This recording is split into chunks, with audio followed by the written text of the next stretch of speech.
الإسلام ديني ومحمدا رسول الله.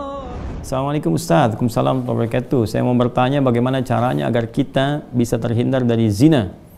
Ya, dan apakah kalau saya bertobat dosa zina saya yang lalu bisa diampuni Allah Subhanahu wa taala? Saya senang sekali dengan pertanyaannya.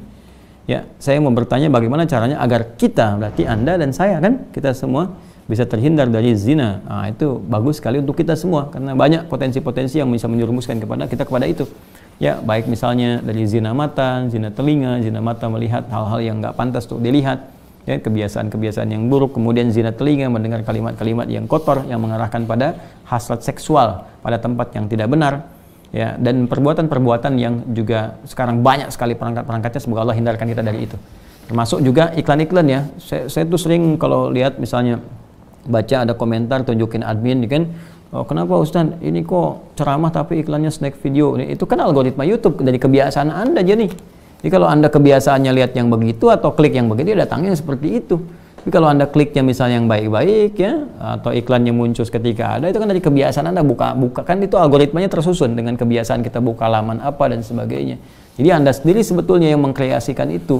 Jadi mengkoreksi untuk membuka sesuatu itu yang benar sehingga nggak datang iklan-iklan yang nggak diharapkan, gitu kan? Baik. Lalu apakah kalau ada ini si fulan atau fulan yang bertobat dosa zina yang lalu bisa diampuni? Insya Allah. Bahkan jelas ayatnya.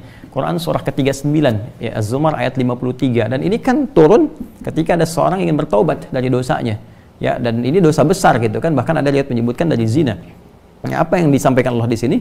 Qul ya ibadiyalladzina asrafu ala anfusihim la taqnatu mir rahmatillah. Ya, innallaha yaghfiru dzunuba jami'a.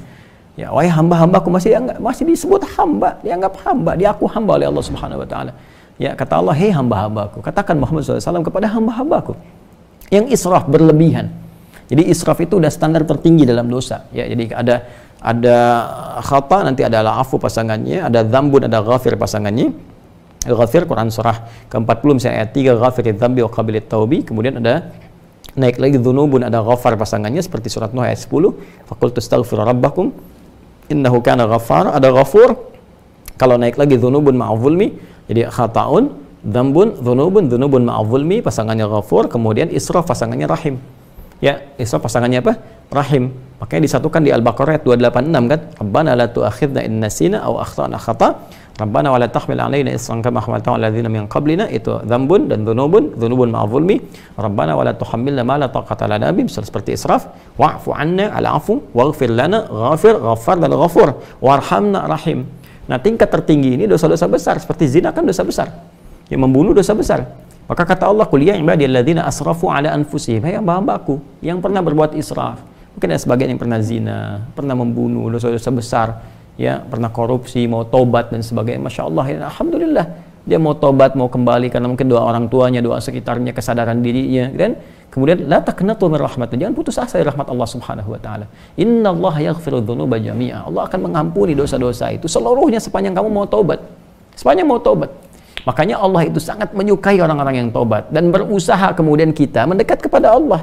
Dan Allah pun berikan jalan sampai titik terakhir dia, sampai nyawa di kerongkongan.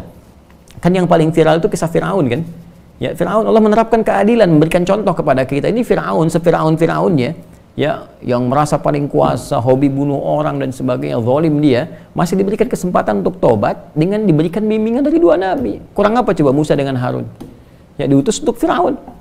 Ya, idzhaba ila fir'auna innahu tagha. Datanglah kepada Firaun, dakwahi dia dengan penuh kelembutan. Dia sudah mulai menyimpang. Jadi bukan masalah kekuasaannya yang salah. Kekuasaan silahkan berkuasa, nggak ada masalah gitu kan. Cuma ketika menyimpang dari kekuasaan, ingatkan kata Allah. Diingatkan itu karena sayang. Kalau nggak sayang dibiarin. Ya, oke, kalau ada ulama bisa mengingatkan, ustaz mengingatkan, kita yang keliru dan sebagainya, nggak usah marah.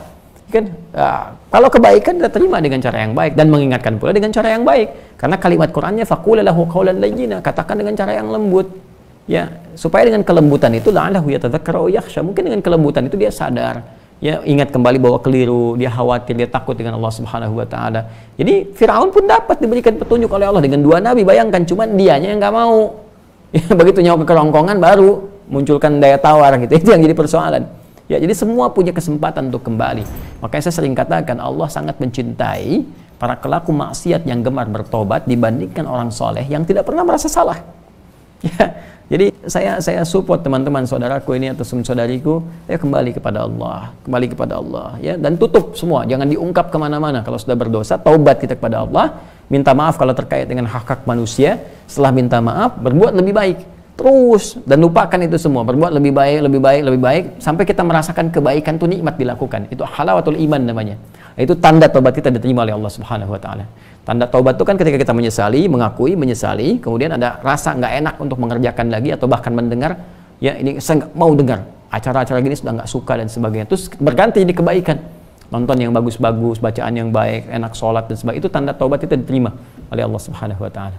Ya, jadi di sini saya kira semua punya kesempatan yang sama untuk menjadi baik, untuk dimuliakan oleh Allah Subhanahu wa taala, dan tidak sungkan kita mendoakan setiap orang termasuk diri kita sendiri. Ya, untuk selalu berusaha ya, konsisten pada nilai-nilai kebaikan.